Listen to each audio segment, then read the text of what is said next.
இந்த மாதம் ஒரு பிரதான மாதம்.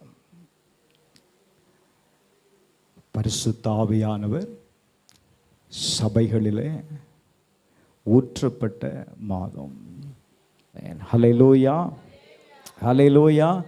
ரைட், நான் சொன்னேன் இந்த மாதம் ஒரு விசேஷித்த மாதம் என்று சொன்னேன். வருகிற 19ஆம் தேதி பெந்தேகோஸ்தே என்கிற பண்டிகை நமக்கு ஒரு பிரதானமான பண்டிகையாக இருக்கிறது. ஆகவே இந்த நாள் முழுவதும் பரிசுத்த ஆவியானவரை குறித்து தியானிப்பதும் அவரோடு கூட நாம் ஐக்கியமாக இருப்பது நமக்கு ஒரு தேவ பலனாய் இருக்கும். ரைட், வாசிக்கலாமா? அப்போஸ்தலர் நடபடிகள் 2ஆவது அதிகாரம் 17ஆவது வசனத்தை வாசிக்கலாம். கடைசி நாட்களில் நான் மாம்சமான யாவர் மேலும் என் ஆவியை ஊற்றுவேன். அப்பொழுது உங்கள் குமாரரும் உங்கள் குமாரத்திகளும் தீர்க்க தரிசனம் சொல்வார்கள். உங்கள் வாலிபர் தரிசனங்களை அடைவார்கள். உங்கள் மூப்பர் சொப்பனங்களை காண்பார்கள். என்னுடைய ஊழியக்காரர் மேலும் என்னுடைய ஊழியக்காரிகள் மேலும் அந்நாட்களில் என் ஆவியை ஊற்றுவேன். அப்பொழுது அவர்கள் தீர்க்க தரிசனம் சொல்வார்கள் என்று எழுதப்பட்டிருக்கிறது. எனக்கு அன்பான தேவ சபையே, வேதம் சொல்லுகிறது இந்த லாஸ்ட் டே, எந்த நாள்? கடைசி நாட்கள். இந்த லாஸ்ட் டே இன்னொரு மொழிபெயர்ப்பு சொல்லுகிறது, this is what I will do in the last day.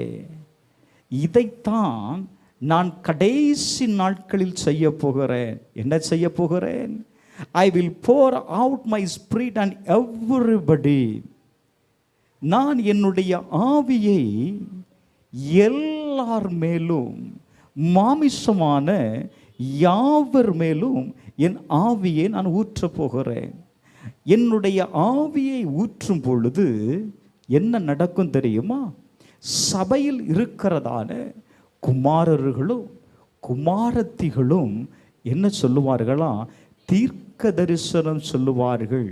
தீர்க்க தரிசனம் என்பது தேவனுடைய வார்த்தையை, தேவனிடத்திலிருந்து பெற்றுக்கொள்ளுகிற வார்த்தையை அறிவிப்பார்கள் என்று எழுதப்பட்டிருக்கிறது.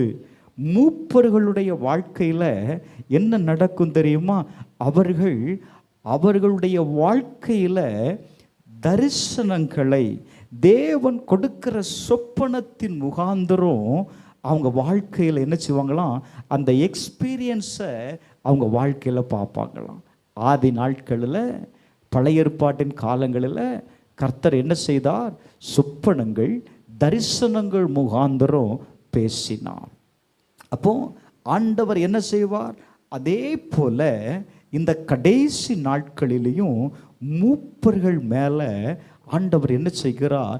ஒரு விசேஷித்த ஆவியை ஊற்றுகிறார். எதற்காக? தேவனோடு உள்ள அந்த எக்ஸ்பீரியன்ஸ், தேவனோடு இருக்கிறதான அந்த அனுபவங்களை அவர்களால் என்ன செய்ய முடியும் தெரியுமா? பெற்றுக்கொள்ள முடியும்.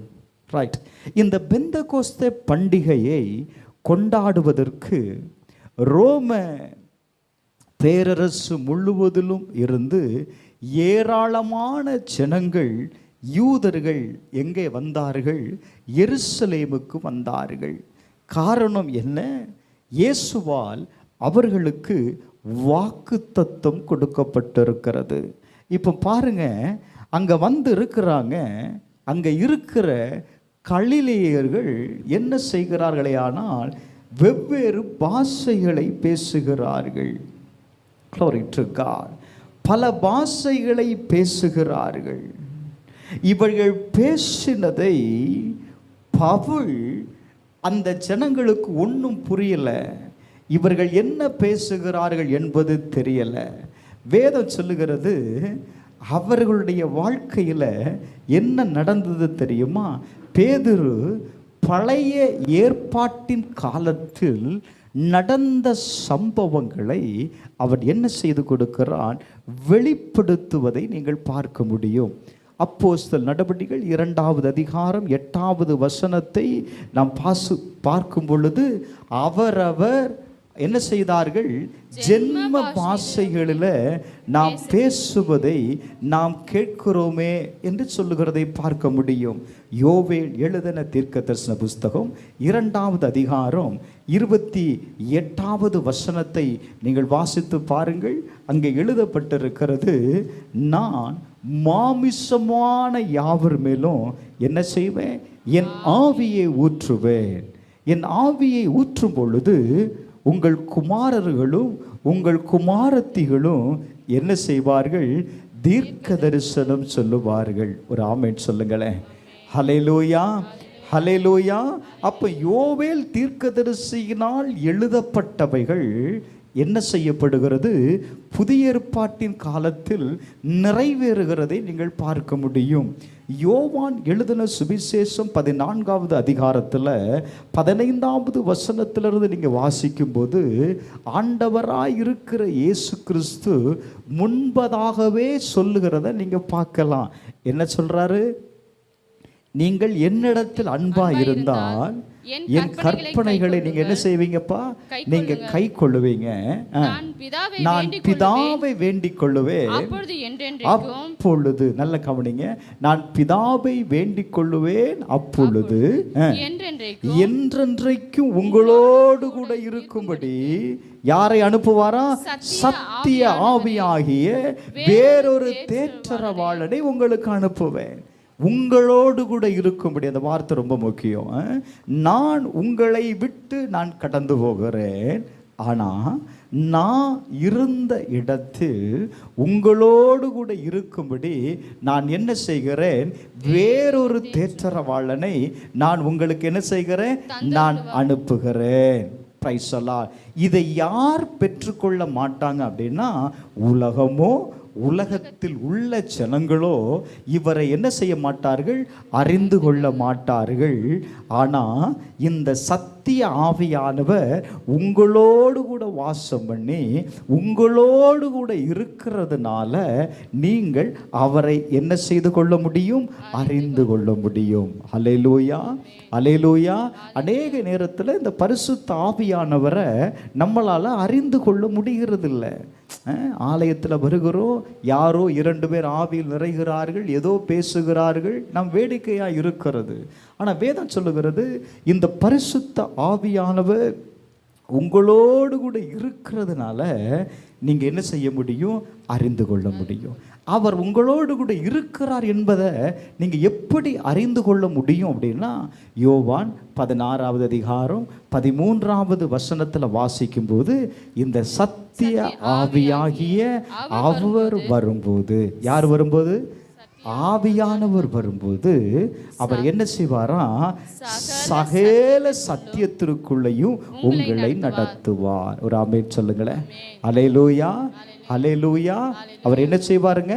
உங்களை சகல சத்தியத்திலையும் நடத்துவார். 2வது, வரப்போகிற காரியத்தை அவர் உங்களுக்கு என்ன செய்வார்? முன்பதாகவே அறிவிப்பார். சில நேரத்தில் சபையில் தேவனுடைய வார்த்தையை கேட்கும் பொழுது சில வார்த்தை நம்மகிட்ட பேசும், இல்லை? நம்மளோடு கூட பேசும். அப்போ நம்ம உணரணும், இது யார் பேசுகிறா? ஆவியானவர் பேசுகிறார். சொல்லுங்க, யார் பேசுகிறார்? ஆவியானவர் என்னோடு பேசுகிறார். யோவான் 6வது அதிகாரம் 8வது வசனத்தில் வாசிக்கும் பொழுது அங்கே எழுதப்பட்டிருக்கு பாருங்களேன். Glory to God. அதுக்கு முன்னாடி அப்போஸ்தலர் 2:33 வாசித்து பாருங்க. அப்போஸ்தலர் 2:33. அவர் தேவனுடைய வலதுகரத்திலே உயர்த்தப்பட்டு, அவர் தேவனுடைய வலதுகரத்திலே உயர்த்தப்பட்டு பிதா அருளின வாக்குத்தத்தத்தின்படி. இது யாருடைய வாக்குத்தத்தம்? பிதாவினுடைய வாக்குத்தத்தத்தின்படி பரிசுத்த ஆவியை பெற்று, பரிசுத்த ஆவியை என்ன செய்தாரா? பெற்று, நீங்கள் இப்பொழுது காண்கிறதும் கேட்கிறதுமாகிய இதை உங்களுக்கு என்ன செய்தார்? பொழிந்தருளினார். Praise the Lord. அப்போ இது பரலோகத்திலிருந்து பிதாவினால் அனுப்பப்பட்ட வாக்குத்தத்தமாக இருக்கிறது. இது யாருக்கு? இது ரொம்ப முக்கியம். யாருக்காக இதை கர்த்தர் பேசினார்? யாருக்காக இந்த வாக்கு தத்தம்? அப்போஸ்தலர் நடபடிகள் 2வது அதிகாரம் 37வது வசனத்திலிருந்து வாசித்தீங்க அப்படின்னா அங்கே பேதுரு ரொம்ப தெளிவாய் சொல்லுகிறதை நீங்கள் பார்க்கலாம். இயேசு கிறிஸ்துவின் நாமத்தினால நீங்கள் ஞானஸ்தானத்தை எடுத்தீங்க அப்படின்னா நீங்கள் என்ன செய்வீங்க? இந்த பரிசுத்த ஆவியானுடைய வரத்தை நீங்கள் என்ன செய்வீங்க? பெறுவீங்க. இந்த வாக்கு தத்தம் யாருக்கு அப்படின்னா எழுதப்பட்டிருக்கு பாருங்க 39.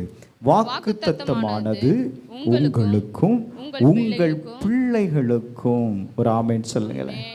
அல்லேலூயா. இது யாருக்கு? இது யாருக்குங்க? எனக்கும் என் பிள்ளைகளுக்கும் தேவனால் கொடுக்கப்பட்ட வாக்கு தத்தம். எதற்காக? என்னை நடத்தும்படி, என்னை விசாரிக்கும்படி, எனக்கு பாதுகாப்பை தரும்படி, என் பிள்ளைகளை ஆசீர்வதிக்கும்படி, என் பிள்ளைகளோடு கூட பரிசுத்த ஆவியானவர் இருக்கும்படி என்ன செய்யப்படுகிறது? பரிசுத்த ஆவியானவர் வாக்கு தத்தமாய் கொடுக்கப்பட்டிருக்கிறார். அப்போ இந்த பரிசுத்த ஆவியானுடைய நிறைவு என்பது யாருக்கோ அல்ல, நமக்கும் நம்முடைய பிள்ளைகளுக்கும். ஒரு ஆமென் சொல்லுங்களேன். ஹல்லேலூயா, ஹல்லேலூயா. எதற்காக அப்படின்னு பார்த்தீங்க அப்படின்னா இந்த பரிசுத்த ஆவியானுடைய நிறைவை பெற்ற மனிதனுடைய வாழ்க்கையில் ஒரு 7 ஆசீர்வாதம் இருக்குது. அதை நான் பின்னாடி சொல்கிறேன். அதற்கு முன்பதாக இந்த பரிசுத்த ஆவியானவர் ஊற்றப்பட்ட நாட்களிலிருந்து சில காரியங்கள் சில மனிதருடைய வாழ்க்கையில் நடந்த சம்பவத்தை நான் உங்களுக்கு காண்பித்து கொடுக்கிறேன். அப்போஸ்தலர் நடபடிகள் 21வது அதிகாரம் 8வது 9வது வசனத்தை வாசிக்கும் பொழுது வாசித்து பாருங்க. அப்போஸ்தலர் நடபடிகள் 21வது அதிகாரம் 8வது 9வது வசனம்.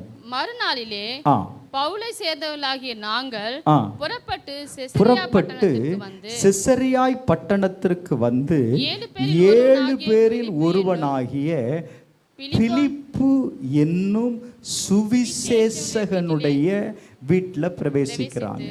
யாருடைய வீட்டில் பிரவேசிக்கிறாங்க? பிலிப்பு. அவன் யார்?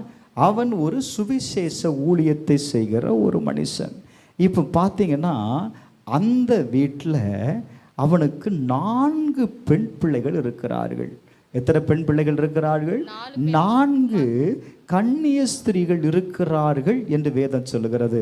ஆனால் இந்த 4 பேரும் என்ன செய்தாங்க தெரியுமா? தீர்க்க தரிசனம் சொன்னார்கள். 4 பேரும் என்ன செய்தார்கள்? தீர்க்க தரிசனம் சொன்னார்கள். Glory to God. வார்த்தை நிறைவேறிச்சா? ஊழியக்காரர் மேலும் வாலிபர்கள் மேலும் நான் என்ன செய்வேன்? என் ஆவியை ஊற்றுவேன். இப்போ பிலிப் என்கிறதான அந்த ஊழியனுடைய 4 பிள்ளைகளும் யாராக இருக்கிறார்கள்? தீர்க்க தரிசனம் சொல்லக்கூடியவர்களாக இருக்கிறார்கள். 2வது அப்போஸ்தலர் நடபடிகள் 2வது அதிகாரம் 9வது வசனத்தை நீங்கள் வாசித்தீங்க அப்படின்னா அங்கே என்ன நடக்க தெரியுமா? ஒரு தரிசனத்தை அவர்கள் காண்கிறதை நீங்கள் பார்க்க முடியும். எதை பார்க்குறாங்க? தரிசனத்தை பார்க்க முடியும்.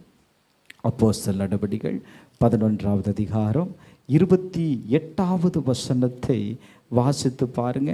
அங்கே எழுதப்பட்டிருக்கிறது, ஒருவனாகிய அகபு என்பவன் எழுந்து உலகமெங்கும் கொடிய பஞ்சம் உண்டாகும் என்று என்ன செய்தான்? ஆவியானவராலே அறிவித்தான். ஒரு ஆமென் சொல்லுங்கள். நான் முதல்ல சொன்ன பாருங்களா, இந்த ஆவியானவர் என்ன செய்வார்?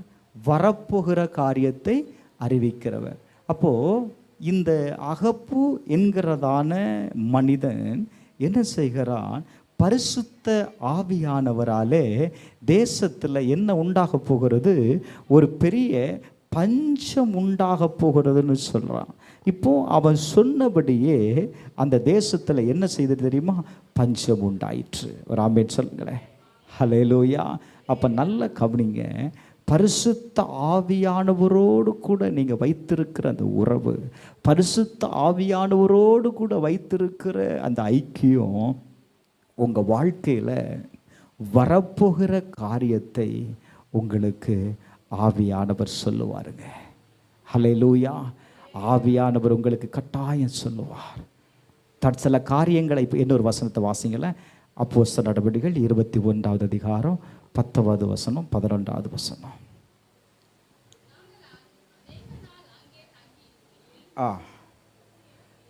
அகபு என்னும் பேர் கொண்ட ஒரு தீர்க்கதரிசி யூதேயாவிலிருந்து வந்து அவன் இப்போ என்ன சொல்றான் தெரியுமா?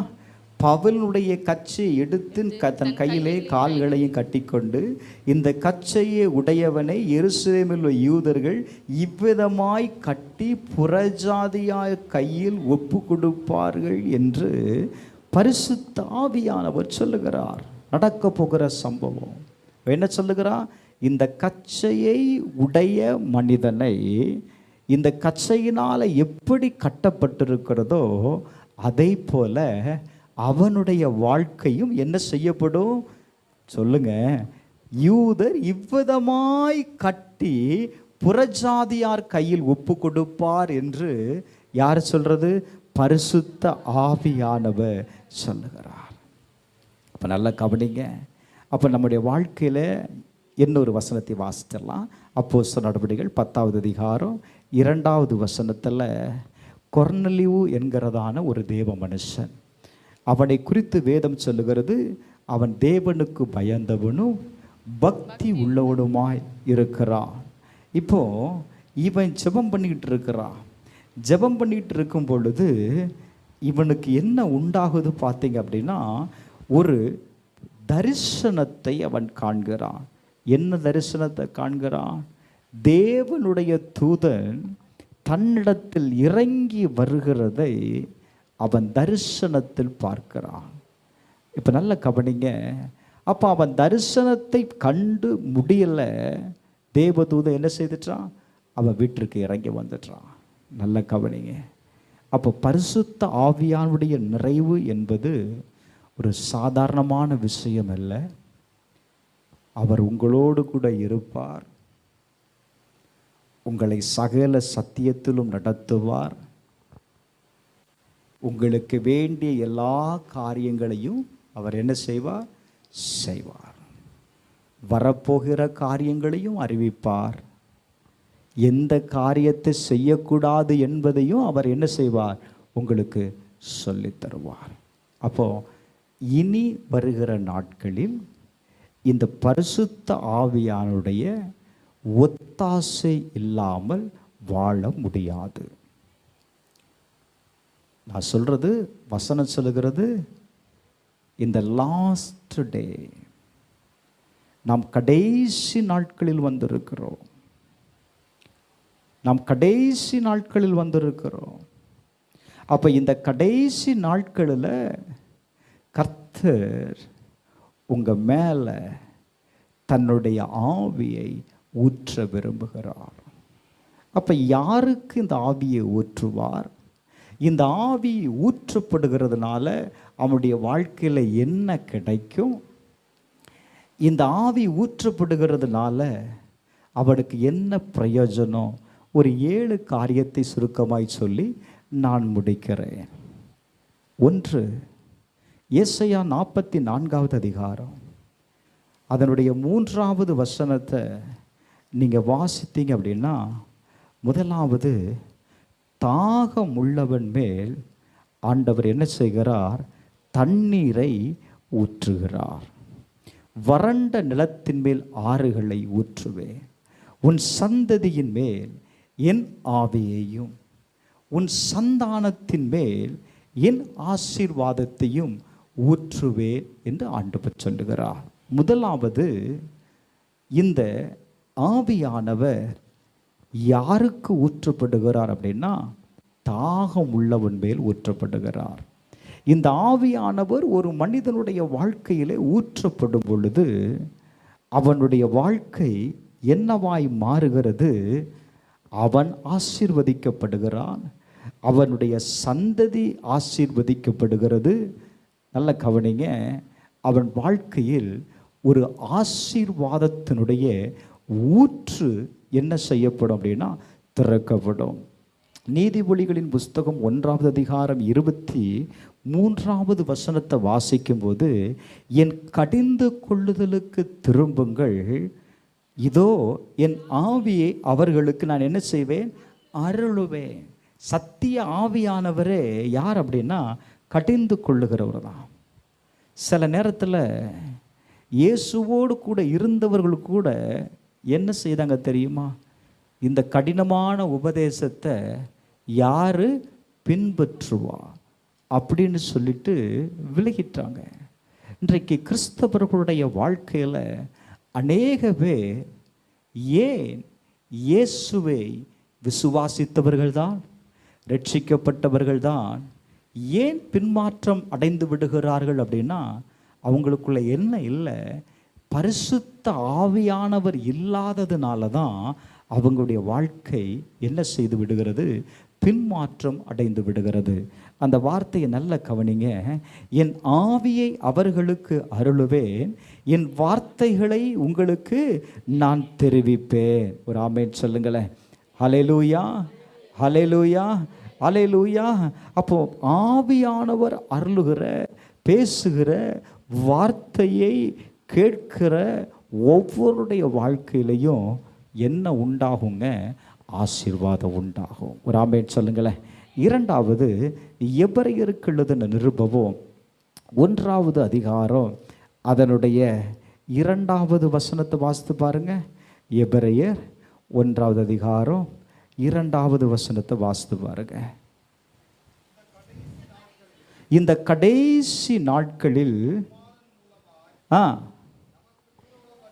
நல்ல கவனிங்க. எந்த காலத்துலமா, லிசன் பீப்புள், எந்த காலம், கடைசி காலம். இந்த கடைசி காலத்தில் தம்முடைய குமாரன் மூலமாய் நமக்கு எதை என்ன பண்ணாரா, திருவுளம் பற்றினார். குமாரன் என்ன செய்தார், நான் போகிறேன்ப்பா, இந்த கடைசி நாட்களில் உங்களோடு கூட இருக்கும்படி நான் யாரை அனுப்புகிறேன், ஒரு தேற்றவாளனை அனுப்புகிறேன். இப்போ இவர் உங்களுக்குள்ள வரும்பொழுது ஆண்டவர், அங்கே வார்த்தை கவனிங்க, இவரை, யாரை, இந்த பரிசுத்த ஆவியானவரை சர்வத்திற்கும் சுதந்திரவாளியாய் நியமித்திருக்கிறார். ஒரு ஆமென் சொல்லுங்களேன். ஹல்லேலூயா, ஹல்லேலூயா. நீங்கள் கிறிஸ்துவுக்குள் இருக்கிற எல்லா சுதந்திரத்திற்கும் ஒருத்தரை கர்த்தர் நியமித்திருக்கிறார். அவர்தான் பரிசுத்த ஆவியானவர். ஹல்லேலூயா. இப்போ இந்த பரிசுத்த ஆவியானவர் என்ன செய்கிறார் தெரியுமா, உங்களுக்கு உண்டான சுதந்திரத்தை, கிறிஸ்துவின் நிமித்தம் உங்களுக்கு இருக்கிற அந்த ஆசீர்வாதங்களை நிறைவேற்றி கொடுக்கிறவர் தான் இந்த பரிசுத்த ஆவியானவர். ஒரு ஆமென் சொல்லுங்களேன். ஹல்லேலூயா, ஹல்லேலூயா. மூன்றாவது, இந்த கடைசி நாட்களில் அடுத்து ஒரு காரியம் நடக்கும். இந்த பரிசுத்த ஆவியானவர் சபைகளில் ஊற்றப்படும் பொழுது இந்த சபை என்ன செய்யப்படுமா, தேசத்தில் உயர்த்தப்படும். மீகா எழுதின தீர்க்க தரிசன புஸ்தகம் 4ஆவது அதிகாரம் 1ஆவது வசனத்தை வாசிக்கலாம். மீகா எழுதின தீர்க்க தரிசன புஸ்தகம் 4ஆவது அதிகாரம் 1ஆவது வசனத்தை வாசிக்கலாம். ஆனாலும் எந்த நாட்கள்மா, சத்தமாக சொல்லுங்க, நாம் பேசுகிறது எல்லாமே கடைசி நாள். நம்ம இருக்கிற நாட்களில் நிறைவேறப்போகிற காரியத்தை குறித்து நான் பேசிக்கொண்டிருக்கிறேன். கடைசி நாட்களில் கர்த்தருடைய ஆலயமாகிய பர்வதம், கர்த்தருடைய ஆலயமாகிய பர்வதம் பர்வதங்களின் கொடுமுடியில் ஸ்தாபிக்கப்பட்டு மலைகளுக்கு மேலாய் உயர்த்தப்பட்டிருக்கும். எல்லா ஜாதிகளும் அதனிடத்தில் ஓடி வருவார்கள். ஆமென் சொல்லுங்களேன். இதுதான் எழுப்புதல், இதுதான் எழுப்புதல். சபை உயர்த்தப்படும். தேசத்தில் சபை உயர்த்தப்படும். தேசத்தில் சபை உயர்த்தப்படும் போது அங்கே இருக்கிற எல்லா சாதிகளும் என்ன செய்வாங்க தெரியுமா? சபைக்குள் ஓடி வருவார்கள். ஒரு ஆமேன் சொல்லுங்களேன், ஒரு ஆமேன் சொல்லுங்களேன். ஏசாயா எழுதின தீர்க்கதரிசன புஸ்தகம் 2வது அதிகாரம் 2வது வசனத்தை நீங்கள் வாசிப்பீர்களேயானால் அங்கேயும் எழுதப்பட்டிருக்கிறது. என்ன எழுதப்பட்டிருக்கு தெரியுமா? கடைசி நாட்களில் கர்த்தருடைய ஆலயமாகிய பர்வதங்களின் கொடிமுடியில் என்ன செய்யப்படும்? ஸ்தாபிக்கப்படும். சபை மலைகளுக்கு மேலாய் உயர்த்தப்படும். அப்பொழுது எல்லா ஜனங்களும் ஓடி வருவார்கள். ஒரு ஆமென் சொல்லுங்க. அல்லேலூயா, அல்லேலூயா. அப்போஸ்தலர் நடபடிகள் 10வது அதிகாரம் 45வது வசனத்தை வாசிக்கும் பொழுது அப்போ என்ன நடக்கும் தெரியுமா? அவர்கள் பல பாஷைகளை பேசுகிறதையும் தேவனை புகழ்கிறதையும் அன்றைய தினத்தில் காண்பார்கள். அல்லேலூயா. ஆதி அப்போஸ்தலர் நாட்களில் நடந்தது வருகிற நாட்கள் என்ன செய்ய போகிறது? நடக்க போகிறது. தேவனுடைய சபைக்குள் இருக்கிற மக்கள் என்ன செய்ய போகிறார்கள்? பல பாஷைகளை பேச போகிறார்கள். தேவனை புகழ்ந்து பாடிக்கொண்டே இருப்பார்கள். தேவனை துதிக்க துதிக்க துதிக்க, தேவனை ஆராதிக்க ஆராதிக்க ஆராதிக்க அற்புதங்கள் அடையாளங்கள் உங்களுக்கு தெரியாது, சபையில் நடந்து கொண்டே இருக்கும். உங்களுக்குள்ள மாற்றம் கடந்து வந்து கொண்டே இருக்கும். உங்களுக்குள் விடுதலை நடந்து கொண்டே இருக்கும். நீ விடுதலைக்காக செபிக்க வேண்டாம், நீ ஆசீர்வாதத்திற்காக செபிக்க வேண்டாம். நீ அந்நிய பாஷையில் நிரம்பும் பொழுது, ஆவியில நிரம்பும் பொழுது, ஆவியில நிரம்பி தேவனை தொழுது கொள்ளும் பொழுது உங்களுக்குள்ள என்ன வந்துடும் தெரியுமா? உங்களுக்குள் இருக்கிற எல்லா குறைவுகளையும் உங்களுக்குள் இருக்கிற பரிசுத்த ஆவியானவராலே அது நிறைவாக்கப்படும். ஒரு ஆமென் சொல்லுங்களேன். அல்லேலூயா, அல்லேலூயா. நான் விசுவாசிக்கிறேன் இந்த நாட்களில் நம்முடைய சபையில் அது நிறைவேற போகிறது. அதனால தான் ஆராதிக்கும் போது சொன்னாங்க, நீங்க நல்லா ஆராதிக்கணும், வாய்களை திறந்து ஆராதிக்கணும், கரங்களை தட்டி ஆராதிக்கணும். நீ ஆராதித்து பாரு, நீ ஆராதித்து பாரு, தேவனை புகழ்ந்து பாடு. ஓ தேங்க்யூ. சரியான நேரத்தில் ஆராதனைக்கு வாங்க. தேவனை நீ ஒருமுகமாய் துதிக்கும் போது தேவனுடைய ஆலயத்தில் மகிமை இறங்குகிறதையும் அக்கினி இறங்குகிறதையும் உங்களால் பார்க்க முடியும். ஒரு ஆமென் சொல்லுங்களேன். நான் சேலஞ்சா சொல்லுகிறேங்க, கர்த்தருடைய அக்கினி ஆலயத்தில் இறங்குறத நாங்க பார்க்க முடியும். உங்களுடைய கண்கள் காணும் வெளியரங்கமான அற்புதத்தை உங்களால் பார்க்க முடியும். நமக்கு என்னன்னா, நம்ம ஆலயத்துக்கு தான் அந்த ஞாயிற்றுக்கிழமை மட்டும்தான் பார்க்குறோம். வெள்ளிக்கிழமை உபவாசம் நடக்கு. வெள்ளிக்கிழமைகள் நடக்கிற அந்த உபவாசத்தில் எத்தனை ஜனங்கள் விடுதலை அடைகிறாங்க தெரியுமா? எத்தனை பிசாசுகள் அலக்கழிச்சு ஓடுகிறது தெரியுமா? வருகிறவர்கிட்ட கடந்து கேட்டு பாருங்க. அப்போது பரிசுத்த ஆராதனையில் என்ன நடக்கும் அப்படின்னா, அன்னைக்கு போதகருடைய அபிஷேகம் தான் இறங்கும். சபைக்கு தேவன் என்ன சொல்லுகிறாரோ அதை மட்டும்தான் என்னால் செய்ய முடியும். அப்போ நீங்கள் நல்லா கவனிக்கணும். நீங்கள் எதற்கு இடம் கொடுக்கிறீர்களோ, நீங்கள் கொடுக்கிற இடத்திற்கு தகுந்தார்வர் தான் உங்களுக்குள் இருக்கிற ஆவியானவர் கிரியை செய்ய முடியும். நீங்கள் இடம் கொடுக்காம ஆண்டவர் என்ன செய்ய மாட்டாருங்க? கிரியை செய்ய மாட்டார். 4வது ரோமர் 5வது அதிகாரம் 5வது வசனத்தை வாசிங்க.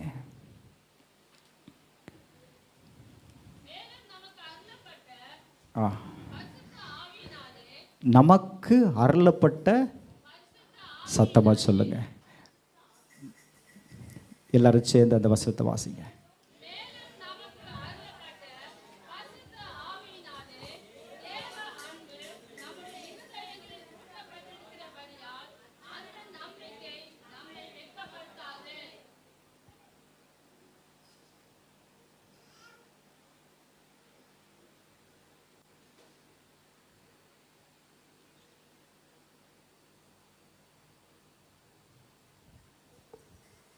பிரைஸ் அல்லாஹ்.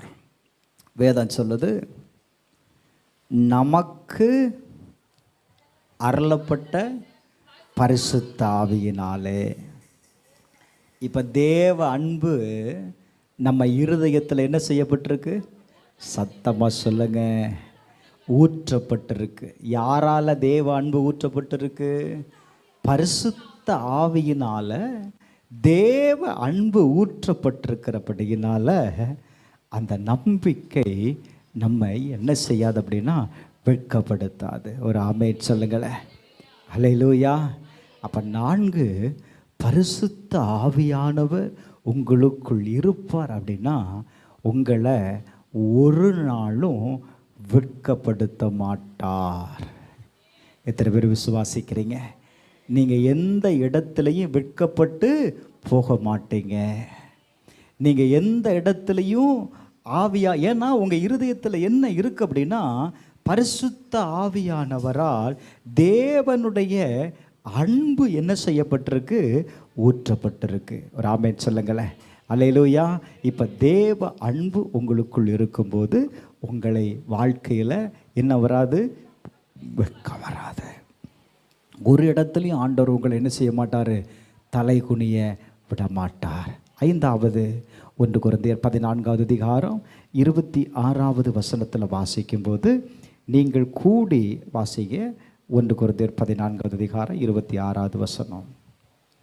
நீங்கள் கூடி வந்திருக்கிற போது உங்களில் ஒருவன் சங்கீதம் பாடுகிறான், ஒருவன் போதகம் பண்ணுகிறான், ஒருவன் அந்த அந்நிய பாஷையை பேசுகிறான், ஒருவன் ரகசியத்தை வெளிப்படுத்துகிறான், ஒருவன் வியாக்கியானம் பண்ணுகிறான். சகோதரரே, இது என்ன? இது சகலமும் பக்தி விருத்திக்கு ஏதுவாக செயல்பட கடவது. அப்போ சபையில் பரிசுத்த ஆவியானவர் இறங்கி கிரியை செய்வது எதற்காக அப்படின்னா, ஏன் ஒவ்வொருத்தரும் ஒவ்வொரு பகுதிகள் எடுத்துக்கொள்ளுகிறாங்க? ஒவ்வொரு காரியத்திலையும் சபை பக்தி விருத்தி அடையணும். சபை என்ன செய்யணும்? பக்தி விருத்தி அடையணும். அவங்க தான் பாடுறாங்களே, நம்ம ஏன் பாடணும்? இல்லை, நீங்கள் ஒவ்வொருவரும் தேவனுக்காக எழும்பணும். நீங்கள் ஒவ்வொருவரும் உங்கள் வாழ்க்கையில், நான் இப்படி சொல்கிறேன் பாருங்களேன், உங்கள் வாழ்க்கையில் நீங்கள் பக்தி விருத்தி அடையணும்னு நீங்கள் நினச்சிங்கன்னா தேவனுக்காக ஊழியம் செய்து பாடுங்க. நீங்கள் எடுக்கிற முயற்சி தான், நீங்கள் எடுக்கிற காரியங்கள் தான், நீங்கள் செயல்படுகிற விதம்தான் உங்களை என்ன செய்யும்? வளர செய்யும். ஒரு ஆமென் சொல்லுங்களேன். பிறந்த குழந்தை எதுவுமே என்ன செய்கிறதில்ல, ஆனாவனா படிச்சுட்டு வர்றதில்ல. கொஞ்சம் பேச ஆரம்பித்த உடனே தாய் என்ன சொல்லி கொடுக்குறாங்க? அதற்கு ஏபிசிடியை சொல்லி கொடுக்குறாங்க. ஏ ஃபார் ஆப்பிள்னு ஆப்பிளை காட்டி சொல்லுது. மறுபடியும் அது இது என்னன்னு கேட்டால் அது என்ன சொல்லுது? இது ஆப்பிள் இல்லைடா, இது ஆப்பிள் இல்லை, இது மேங்கோ அப்படின்னு நீங்கள் சொன்னீங்களா? அறிவு இருக்கா மம்மி? இது ஆப்பிள் சொல்லுதா இல்லையா? அப்போ நல்ல கவனிங்க. நம்ம பக்தி விருத்தி அடையணும்னா யாரோ பாடுறாங்க அப்படி இல்லை, தேவனுக்காக நீங்கள் எந்தெந்த வகையில் நீங்கள் பயன்பட முடியும், தேவனுடைய ஊழியத்தை நீங்கள் எந்த விதத்தில் செய்ய முடியும், நீங்கள் இருக்கிற இடத்துல, நீங்கள் வேலை செய்கிற இடத்துல, சபையில் நீங்கள் செய்கிற ஒவ்வொரு ஊழியமும் உங்களை என்ன செய்யும் தெரியுமா? பக்தி விருத்தி அடைய செய்யும். ஒரு ஆமென் சொல்லுங்களேன். ஹல்லேலூயா. 6வது எசேக்கியேல் 39வது அதிகாரம் 29வது வசனத்தை நீங்கள் வாசிப்பீங்க அப்படின்னா ஆண்டவர் சொல்கிறார் பாருங்களேன், நான் என் முகத்தை நான் என்ன செய்ய மாட்டேன்? நான் மறைக்க மாட்டேன். ஒரு ஆமென் சொல்லுங்களேன். ஹல்லேலூயா, ஹல்லேலூயா. அபிஷேகம் பண்ணப்பட்டவனுக்கு ஒருபோதும் கர்த்தர் தம்முடைய முகத்தை மறைக்க மாட்டாருங்க. அபிஷேகம் பண்ணப்பட்டவனுடைய வாழ்க்கையில் கர்த்தர் ஒருபோதும் தன்னுடைய முகத்தை என்ன செய்ய மாட்டார். அந்த வசனத்தை நீங்கள் வாசித்து பாருங்க. நான் இஸ்ரவேல் வம்சத்தார் மேல் என் ஆவியை ஊற்றினபடினா, என் ஆவியை நான் ஊற்றினபடியினால என் முகத்தை இனி அவர்களுக்கு மறைக்க மாட்டேன் என்று யார் சொல்றது? கர்த்தராய் இருக்கிற ஆண்டவர் சொல்லுகிறார். ராமேன் சொல்லுங்களேன். ஹல்லேலூயா, ஹல்லேலூயா. அநேக நேரத்தில் நம்ம கேட்குறோம்ல, இந்த ஆண்டவர் என்னை மறந்துட்டாரா, இந்த ஆண்டவர் என்னை கைவிட்டுட்டாரா, இந்த ஆண்டவர் ஏன் என் ஜெபத்தை கேட்கலன்னு நீங்கள் சொல்கிறீங்கள. நான் சொல்கிறேன், நீங்கள் பரிசுத்த ஆவியினுடைய அபிஷேகத்தை பெற்றிருந்தா, பரிசுத்த ஆவியானவர் உங்களுக்குள் இருந்தா, வேதம் சொல்லுகிறது, சபையே நான் என்ன செய்ய மாட்டேன், என் முகத்தை ஒரு நாளும் மறைக்க மாட்டேன். ஒரு ஆமேன் சொல்லுங்களேன், ஒரு ஆமேன் சொல்லுங்களேன். கர்த்தர் அவருடைய முகத்தை உங்களுக்கு என்ன செய்வா? மறைக்க மாட்டா. சந்தோஷமா இருக்கிறீங்களா? கடைசியா 7வது ஏசாயா எழுதின தீர்க்கதரிசன புஸ்தகம் 32வது அதிகாரம் அதனுடைய 15வது வசனத்தை வாசித்து பாருங்க. அங்கே எழுதப்பட்டிருக்கிறது, பரிசுத்த ஆவியானவர் ஊற்றப்பட்டவனுடைய வாழ்க்கையில் என்ன உண்டாகும் தெரியுமா? ஒரு பெரிய செழிப்பு உண்டாகும். என்ன உண்டாகும்? ஆசீர்வாதம் உண்டாகும். நான் முதலையே சொன்னேன், ஆசீர்வாதமான ஊற்று என்ன செய்யும்? உங்கள் குடும்பத்திலிருந்து புறப்படுகிறத பார்ப்பீங்க. வாசிங்க, இந்த வசனத்தை வாசிங்க. உன்னதத்திலிருந்து நம்மேல் ஆவி ஊற்றப்படும் மட்டும் அப்படியே இருக்கும். நல்லா கவனிக்கணும். பரிசுத்தாவியானவரை நீங்கள் பெற்றுக்கொள்ளுகிறது வரை உங்கள் வாழ்க்கையில் சில பகுதியில் கஷ்டம் இருக்க தான் செய்யும், வனாந்தரமான பாதைகள் இருக்க தான் செய்யும், கடினமான வேலைகள் வரதான் செய்யும். வசனம் சொல்லுகிறது, அப்பொழுது வனாந்தரம் செழிப்பான வயல்வெளியாகும். செழிப்பான வயல்வெளி என்னதான் மாறும்? காடுகளாய் மாறும். ஆமென் சொல்லுங்களேன். அல்லேலூயா, அல்லேலூயா, அல்லேலூயா. ஏசாயா 66வது அதிகாரம் 23வது வசனத்தில் வாசித்தீங்கன்னா அது என்ன செய்யும் தெரியுமா? மாதந்தோறும் அது என்ன செய்யும்? மாதந்தோறும், ஒவ்வொரு ஓய்வு நாள் தோறும், ஞாயிற்றுக்கிழமை ஆராதனை, ஓய்வு நாள் தோறும் மாமிசமான யாவரும் எனக்கு முன்பாக தொழுது கொள்ளுவார்கள் என்று கர்த்தர் சொல்லுகிறார். ராமேட் சொல்லுங்களேன். அல்லேலூயா, அல்லேலூயா. அப்போ மாதந்தோறும், ஓய்வு நாள் தோறும் நீ கர்த்தர் ஆராதிக்கும் போது வேதம் வசனம் சொல்லுகிறது, மாதந்தோறும் நீங்கள் என்ன செய்வீங்களாம்? புதிய கனிகளை கர்த்தர் உங்களுக்கு கொடுக்கிறார். என்ன கொடுக்கிறார்? மாதந்தோறும் உங்களுக்கு தேவையான ஆசீர்வாதங்களை, உங்கள் தேவைகளை கர்த்தர் சந்திக்கிறார். சங்கீதக்காரனாகிய தாவீது சொல்லும்போது, சங்கீதம் 72:6-7 வாசித்தீங்க அப்படின்னா, வாசிங்க. புல் அறுப்புண்டு வெளியின் மேல் பெய்யும் மழையைப் போலவும் பூமியை நனைக்கும் தூறலைப் போலவும் அவர் என்ன செய்வாரா? இறங்குவார். அவர் இறங்கும் பொழுது அவருடைய நாட்களில் நீதிமான் செழிப்பான். சத்தமாக சொல்லுங்களேன். அவருடைய நாட்களில். அப்போ இந்த ஆவியானவருடைய நாட்களில் ஆவியானவர் ஊற்றப்படும் பொழுது என்ன நடக்கும்? செழிப்பு உண்டாகும். ஏன்? உன் ஆசீர்வாதத்திற்கு, அந்த உங்கள் வாழ்க்கையினுடைய சுதந்திரத்திற்கு பொறுப்பாக இருக்கிறவர் யார்? பரிசுத்த ஆவியானவர். இந்த ஆவியானுடைய நிறைவு வரும் பொழுது உங்கள் வாழ்க்கையில் ஆசீர்வாதம் உண்டாகும். ஒரு ஆமேன் சொல்லுங்களேன், ஒரு ஆமேன் சொல்லுங்களேன். ஆதியாகமம் 6வது அதிகாரம் 12வது வசனத்தில், சகல ஆசீர்வாதத்திற்குள்ளும் இருந்த தேவஜனங்கள் தங்களுடைய வழிகளை கெடுத்து கொண்டார்கள். தங்கள் வழிகளை கெடுத்து வாழ்ந்ததுனால தேவ கோபம் அவர்கள் மேல் கடந்து வந்தது. எனக்கு அன்பானவர்களே, கடைசி நாட்களில் வந்துட்டோம், கொடுமையான நாட்களில் வந்துட்டோம். வேதம் சொல்லுகிறது, நோவாவின் நாட்களில் நடந்தது போல மனுஷகுமாருடைய நாட்களில் நடக்கும். இந்த நாட்கள் கடைசி நாட்கள். நோவாவின் நாட்களில் நடந்த சம்பவங்கள் நிறைவேறி கொண்டிருக்கிறது. ஜனங்கள் தங்களை கெடுத்து கொண்டிருக்கிறார்கள். அருவருப்பான காரியத்தை செய்து கொண்டிருக்கிறார்கள். பரிசுத்த ஆவியானவர் உங்களுக்குள் இருப்பாரே, ஆனால் உங்களை ஒருபோதும் அந்த காரியத்திற்கு உங்களை என்ன செய்ய மாட்டார்? விட மாட்டார், செய்ய விட மாட்டார். அந்த காலத்தில் அப்படிப்பட்ட ஜனங்கள் வாழ்ந்த நாட்களில் நோவா நீதிமானாய் பக்திமானாய் அவன் இருந்தான். காரணம் என்ன தெரியுமா? அவன் பரிசுத்த ஆவியானவரோடு கூட இருந்தபடியினால அவனும் அவன் குடும்பமும் காக்கப்பட்டது. என கண்பானவர்களே, இந்த கடைசி நாளில் கர்த்தருடைய வாக்கு தத்தம் சொல்லுது, எப்பா ஆவியை நான் ஊற்று போகிறேன்.